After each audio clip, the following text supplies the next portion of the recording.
Claire and this is my channel Stitch and Sew. Thank you so much for joining me today for another video. Today's video is a Friday Sews video, so I'm here to talk to you all about what I've been up to in terms of sewing over the past week. I hope you guys are really well. I hope you've managed to fit in some sewing, and if you've been in the UK, I hope you've been enjoying this gorgeous weather we've been having. And of course, if you're watching from elsewhere in the world, I hope you've had a fabulous week too.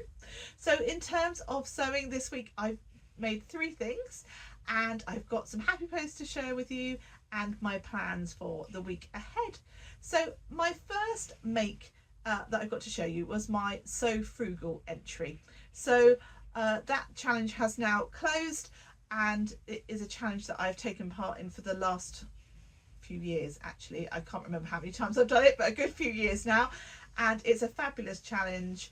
And of course I've sewn up a free pattern which I'm going to share with you. So that was the Blandine top from I Am Patterns. I'll pop in a link to my Sew Frugal video should you want to watch it and you haven't seen it before.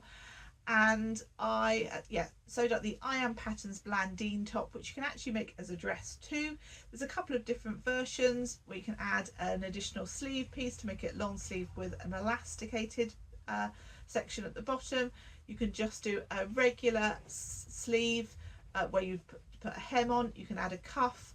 You can do, I think, a detail where you turn the cuff up as well. So great pattern in terms of a free pattern with some different variations. So that is really good.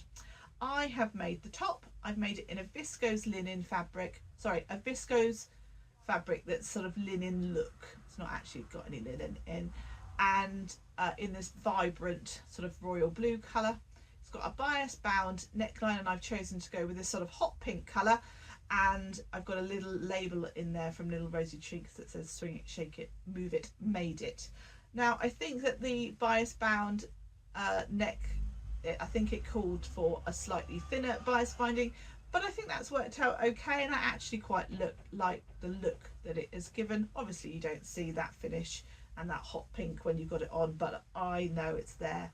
Now the top itself comes out quite long. I didn't need to lengthen this at all, and in actual fact I've gone with quite a deep hem which I've turned over twice, so I've lost quite a lot of the length by doing that, just so that it got to the sort of length that I want it to be.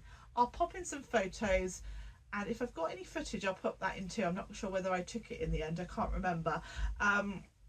Yeah, I'm really pleased with this pattern. It's come up really well. Apologies, I do think I've got a little stain from wearing it the other day, so this needs to go in the wash. But yeah, hopefully that gives you an idea of the top. It is very similar to the Naya t-shirt from Tammy Handmade, so if you've already got that pattern, then yeah, this one is very similar. Obviously there's a few different variations as well on that one, and I know there's a few other patterns on the market that are quite similar, but yeah, very happy with that, and I would definitely consider making it again too, which is always a sign of a good pattern, isn't it? Now another make that I've made this week is I bought a kit from Sew Over It. I think I showed it in my video last week, which was for their boxy toiletries bag, and I just was taken by, I think, the colour and the idea of having all the bits and bobs in there. Obviously pouches and little bags are things that I do like to make. I enjoy it, but it was nice to have it all there for me, so I have made that up. I did change the zip on it and added one of my own zips, which is a continuous zipper tape, but it's just got these like really nice sort of rose gold detail, navy tape but rose gold detail. I've changed the little tabs on there to be the same colour as the lining fabric, because I just thought that that was an additional nice detail. It does provide you the pattern piece for that, but it suggests you should make it out of the outer fabric, but I just thought it would be nice to have that little bit of contrast, and it also ties in quite nicely with the zip that I've chosen. I've added a little handmade label which I've chosen to put in that particular spot because I managed to get a little dirty mark from my iron, annoyingly, which I couldn't seem to get rid of. So a strategic placement of a label has worked quite well. So inside I have currently just got a load of bits and bobs basically that have been sat on my shelf that I haven't known what to do with. And I've got some additional fabric which I might end up making another pouch with, although I don't have enough of the lining, so I'd have to pick a different lining, but I might make another pouch for a friend or something. That's the lining fabric. So yeah, I think that all just goes really nicely, and obviously you can see it comes out as a pretty good size, and it's all sort of boxed out and really nice. So yeah, I definitely recommend that pattern. There are similar ones that you can get online as well, in terms of on YouTube tutorials, etc. But if you are after a pattern where it's all sort of done for you, then I can highly recommend that one. Now the next thing that I have made is for a present for my mother-in-law. So if you are watching, please switch off now and come back another day. But if you're not my mother-in-law, please carry on watching. So I have made a bag for her. I have used the pattern by the lovely Sam from So Let's Sparkle with Sam, and that is her So Much Space tote. This is my third time of making this now, and I've gone with this lovely sort of aqua colour. I've gone with a contrast pocket on the front which matches the lining fabric. I've gone with a little handmade label here that I think ties in really nicely with the strapping that I've done, and on the side I've got just a little smiley face little label there as well. I've used this is a cotton canvas fabric on the outside, and it's a quilting cotton on the inside. And yeah, there's not much more to say about this bag other than the fact I think it's fabulous. I wouldn't have made it 3 times if I didn't think it was fabulous. Yeah, I really like it, and I think it makes a great gift. They sew up in a reasonably small amount of time, and yeah, a substantial sort of tote bag. It definitely lives up to its name in terms of, because you've got this sort of lovely boxed out bottom area, it does create quite a lot of room in there. So yeah, I think a great gift, and I can see that won't be my last.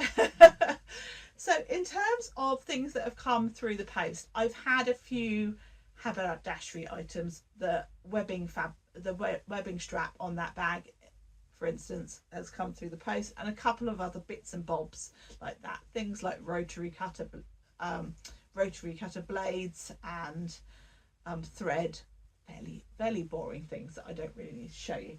But I have had one piece of exciting post that actually arrived today, and it is my Jazz and Wow box. I'm trying desperately to cover up my address. So if you have not received your box, hopefully everybody has by now, but if you haven't received your box, please do look away now and come back a little bit later. But hopefully everybody by now, if you ordered one, will have received. But this is your warning to not watch if you don't want the surprise spoiled.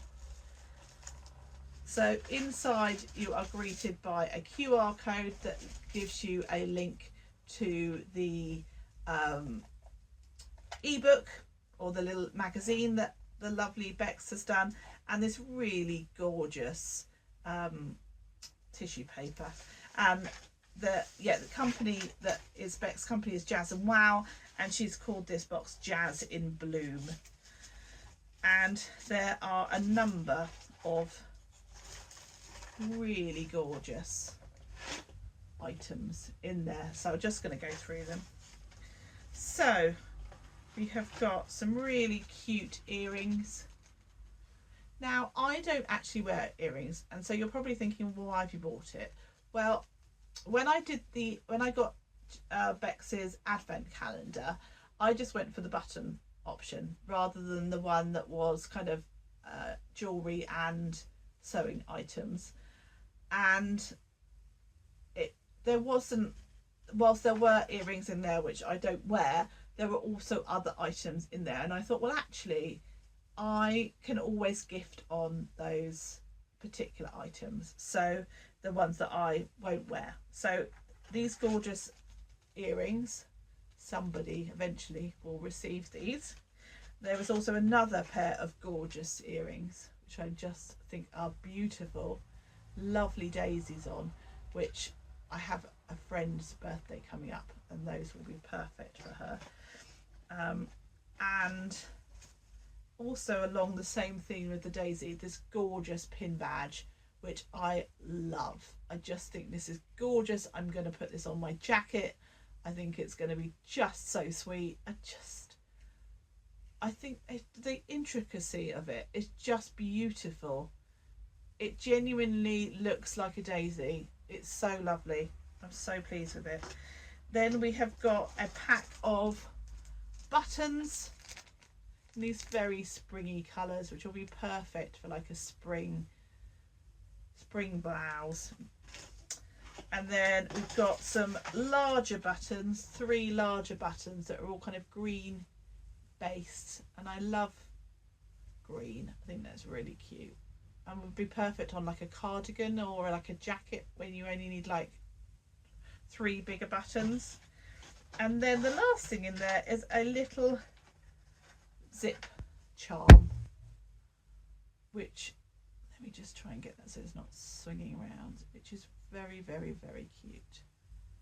So yeah, really pleased with that. I would say that all of the items are lovely. I think my favourite thing in there is this gorgeous pin badge. I think it's just lovely. So thank you, Bex. The amount of work that has gone into this is just so much. So I really, really appreciate it. Yeah, it's so lovely having kind of handcrafted items, and especially from somebody that is one of your friends. It's just lovely. So yeah, well done, Bex. You smashed it. Right, so that's what I've had through the post.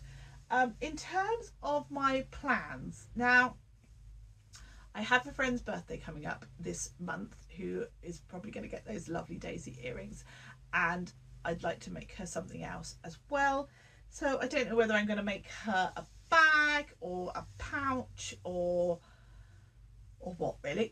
But if anybody has got any suggestions on their kind of favourite go-to pattern or sort of accessory type pattern for a friend that doesn't take huge amounts of time, I would be really interested to learn about those. So yeah, hit me up with those in the comments. That would be fabulous. So April Blouse is running this month, and that is hosted by the lovely Gabrielle from Cloth Edit, and this year the lovely Tamsin from Sewn on the Tyne. Nearly forgot her details then. And the idea is that you sew up a blouse. So I will be doing a separate video on that later on in the month, but I need to get my thinking cap on of which patterns, etc. I may wish to sew and what fabric I've got, etc. And I also, there's something else that I need to do, and I've written it down, so I'm just going to have a look at my the lovely Adam is working on a new pattern, and I am doing a pattern test for him as well. So yeah, that's something else that I need to get a wriggle on and have a go at too. So those are my plans for the week. I don't know whether any other little sews might creep in as well. Sometimes the inspiration will just take me and I will just sew something else up that wasn't initially part of my plans, but I think that's the beauty of sewing, isn't it? So I think that about sums it up for the day for me. A little bit short and sweet for me today, but I hope you've enjoyed today's video. If you have, it'd be great if you could give me a thumbs up. If you haven't subscribed, it'd be great if you could do so, and if you could leave me a comment, then even better. That would be brilliant. Anyway, I hope you guys have a brilliant week, and I will catch you in the next video. Take care, happy sewing, bye bye.